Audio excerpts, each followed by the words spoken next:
Welcome to the Spirit Sessions podcast.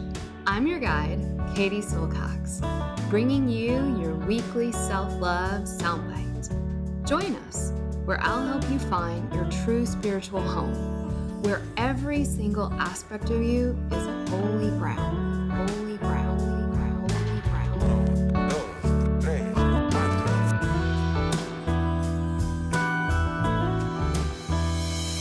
This is a Spirit Session podcast with Katie Silcox. Venga chicos, empezamos. 5, 4, 3, 2, 1, 0. All engine running. Liftoff. We have a liftoff. Hi everyone, Katie here. This podcast is intended to inspire you, educate you, and most importantly, support you on your journey towards knowing who you really are, that inner self, that inner teacher. I am not a psychologist or a medical doctor and do not offer professional health or medical advice on this podcast. If you are suffering from any kind of psychological or medical issue, please do the right thing and seek help from your qualified health professional. Beautiful people. Hello, hello, hello. 3, 2, 1. Here we are, you guys. It's hot girl summer. I'm your girl, Katie Silcox. I am coming to you on the podcast and on our videos for the mailing list. If you are a podcast listener and you are not on our mailing list, you got to get your hot girl summer booty on this mailing list, because I come with my whole heart to you guys every-ish Friday. Sometimes it's Saturday, sometimes it's every 2 weeks, but we do our best here. In the spirit of this podcast, in the spirit of the spirit, right? We're learning so much. I'm learning so much. We're all learning so much about perfectionism, and we are not a perfectly scheduled podcast, nor a perfectly scheduled newsletter, but it does go out, and it's all about just really what we're going to talk about today. And I'm curious out there if any of you are hustlers. I'm curious if you're a love hustler. I am definitely a recovering love hustler. Hi everyone, my name is Katie, and I'm a love hustler. The more I deepen my heart and deepen my practice, the more I realize that it's just super, super simple. And that is that we all are in desperate and hungry need for love. And if you're a love hustler, if you're like me and you're a recovering love hustler and you're aware that you're a love hustler, what you start to realize is that the hustle never ends. Right? And this happens to a lot of women out there, y'all. How many of you out there feel like you want to have the perfect body, right? The perfect love and the perfect romance. You want your kids to be perfect and way better than you, and you live your unfulfilled longings through your children. And how many of you out there feel like if you could just get one more degree and one more title and one more success, then everything would be better. I know there are some of you out there listening and watching that, if you could just get that perfect house, right? Or you could get that promotion at work, or you could get that new job. I mean, it's everywhere, you all. It's everywhere. Every woman I know is in some way, shape, or form a love hustler. And what we're essentially doing is that we're looking to do two things. One, to avoid being with ourselves, to avoid being with our feelings when we are alone and quiet. Thus, the whole practice of Ayurveda school, right, of Shakti School, of all meditation and spiritual work is about growing the window of being able to tolerate our own selves and our own feelings. And so, we're avoiding on one hand, and then and this is the essence of Buddhism as well. We're avoiding, we're running from, we're scared of. And then on the other hand, we're clinging to, and we're hopeful that if I could just get this promotion at work, if I could just lose 10, 15, 20 pounds, if I could just get a boyfriend, if we could just do those things, then we could finally have the thing that we really want, which is to feel worthy and to feel lovable and to feel wanted. And so I just really want to be open and upfront with you all. I really work this shit. I struggle with it. And what I also want to say is that we, just like in Ayurvedic medicine, we have our own particular way of manifesting disease and manifesting imbalance. We have our own areas of weakness, right? And this also happens to come from our lineage and from tradition, from culture and from society. Yes, but we all have the place. You can feel like, oh, I'm doing really well with my self-love. And then all of a sudden this thing sneaks in, right? And you're like for me, it's like, dude, I love myself. And then all of a sudden I go out on a couple dates with somebody and it's like, really? Do you? And so self-love is the thing we all know. We all know we need it. And I want to really dedicate the whole month of August, not July, but August, to self-love. And so we are going to be doing a huge 2-hour deep dive into this in a big course with me. It's for Spirit Session members only. Y'all, come on. It's $28 a month. You get to come. We'll do the workshop on self-love in August.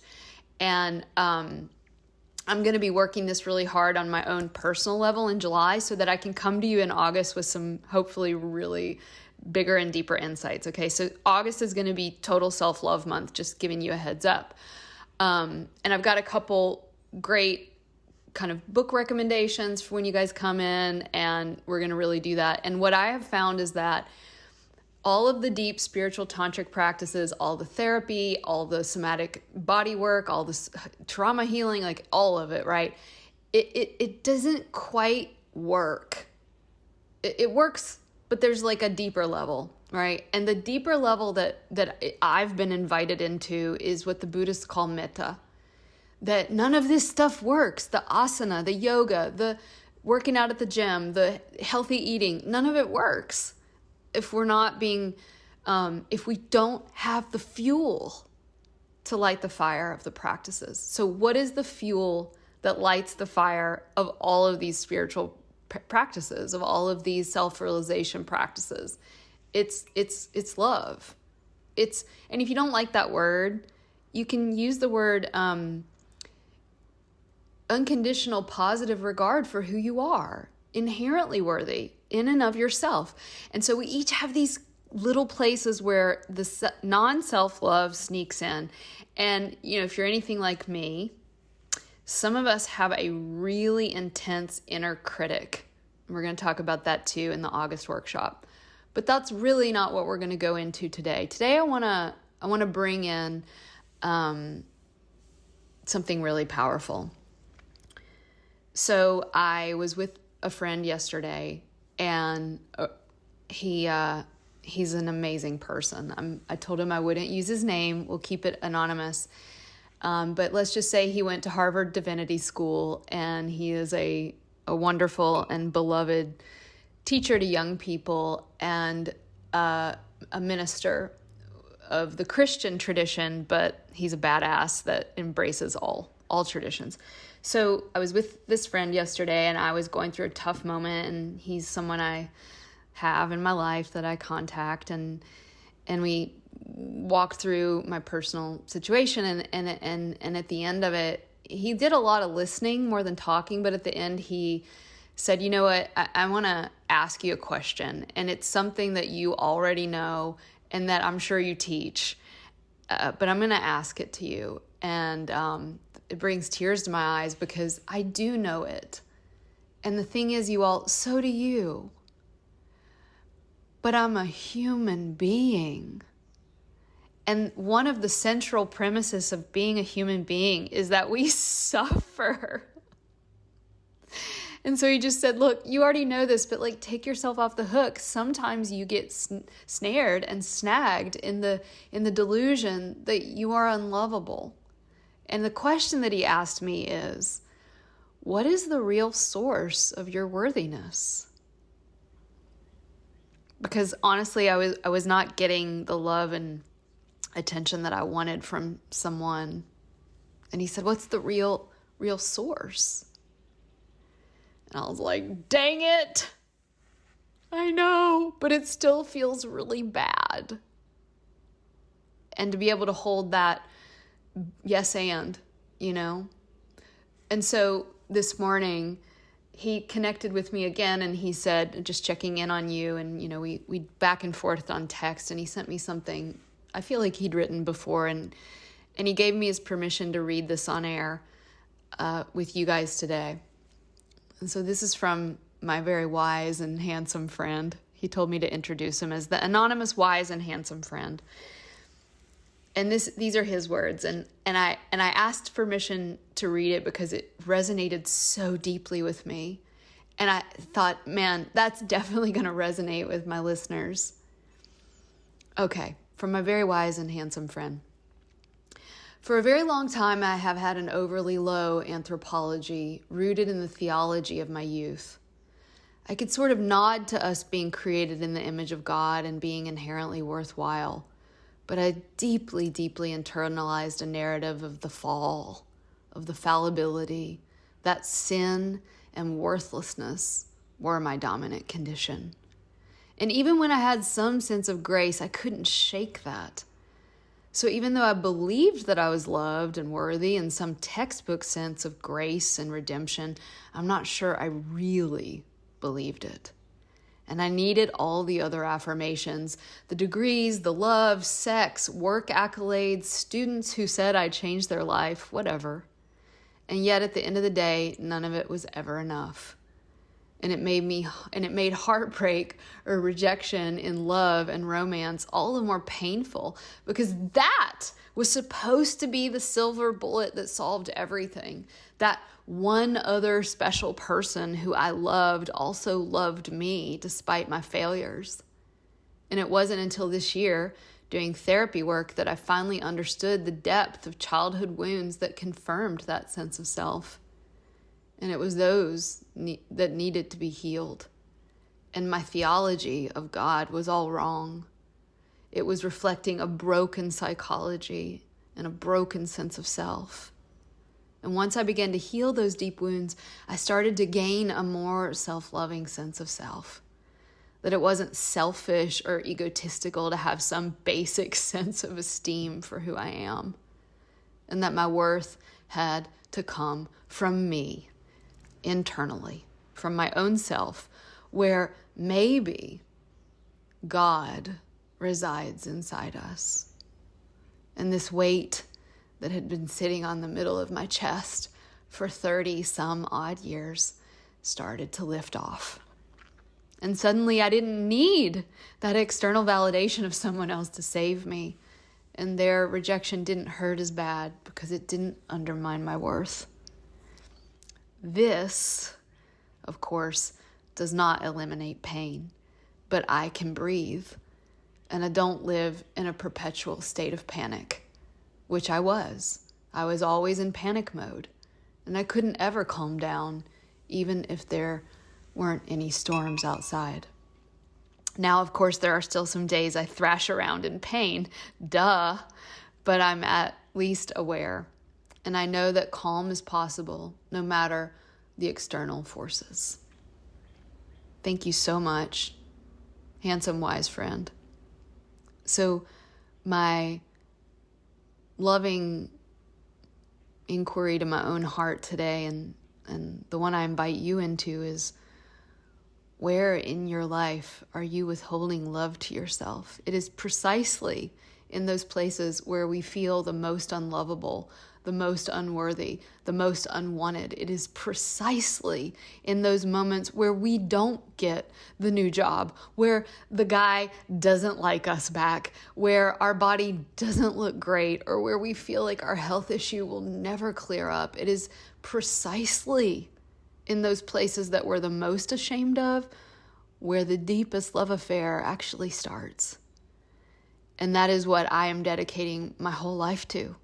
And especially this upcoming month of August, but really The entirety of everything we do here at Shakti School is related to the word for health in Ayurvedic medicine, which is svasta, which means to be situated in who you are. And when you are so firmly situated in who you are, it's another way of saying, I'm situated in love.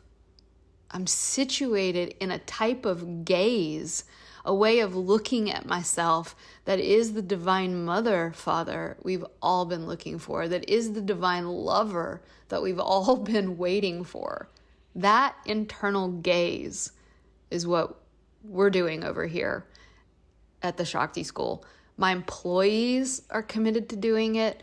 I'm committed to do it. The students who sign up for level 1, they actually, we don't oblige them to, but they sign something in the beginning of our course that says, I'm here for it. I'm here for the radical self-love journey. So on that note, I just am really excited about what's coming up. And this really is also what we're doing in July. We have, I think, 3 more spots left in our July live training in Charlottesville. If you guys want to come, we've got 2 or 3 more spots. They might already be filled by the time you guys hear this, but maybe not. And maybe it's you. And everything we're doing during that 4-day training is all about clearing the blocks to this love that is who we actually are, clearing the blocks to our worthiness. And we've got our early bird for level 1 Ayurveda School. I struggle to describe what we do at Ayurveda School because we do Ayurveda. We will teach you all the basics, but it's really lady life school. It's learn how to love yourself school. It's learn how to take radical responsibility for all aspects of your health school. It's health sovereignty school. And it's really love school. And our school welcomes, imperfect people. We are a school of imperfect teachers. And if that sounds like something you can get down with, we'd love to have you. We've got that early bird pricing. Our school always sells out every year. I hope this year will be no different. So this is really the time to get in. And if you use the code HotGirlSummer and write to my staff, info@theshaktischool.com, you can get a little discount on what's already discounted. So it's never, ever, ever, ever, ever, nope, never, ever going to be this low of a price ever again. All right, beauties, there's a lot of ways to be involved. But hey, if this is new to you and you're like, I don't know if I want to commit to a year-long school, that's totally cool. Come join us in spirit sessions, members only. You get all of my practices. And for the month of July, we've got Dr. Rabin talking about psychedelics and self-love. And then for August, we're going to be doing a total commitment to you and self-love and how to really get clear on, okay, what are the things that are getting in the way of me loving myself? Because I get so frustrated, right? It's like, I know I need to love myself, but how do I do it? And there are techniques that help to get rid of the blocks to the love and to activate the love that's already in every single little cell in your body. All right, beauties, I'm sending you guys lots of love, but more importantly, I'm hoping you can find it inside. All right, see you soon. If you loved this practice, this is just a teeny tiny taste of what it's like to be in Ayurveda School, where we spend a whole year studying not only the basics of Ayurvedic lifestyle and Ayurvedic preventative care, but also the basics of the Tantric Taoist philosophy of life and how we can use our energy, our emotions, our thoughts, and everything at our disposal, relationships, food, herbs, even how we move a room around to contribute to having the life that we want. If you loved this practice, I really encourage you to set up a call with one of our incredible coaches. They can meet with you one-on-one. You can have a phone call with a real-life person, and they can help you get clear on whether or not 2023 Ayurveda School, this year-long program, is for you. I hope to see you there in 2023.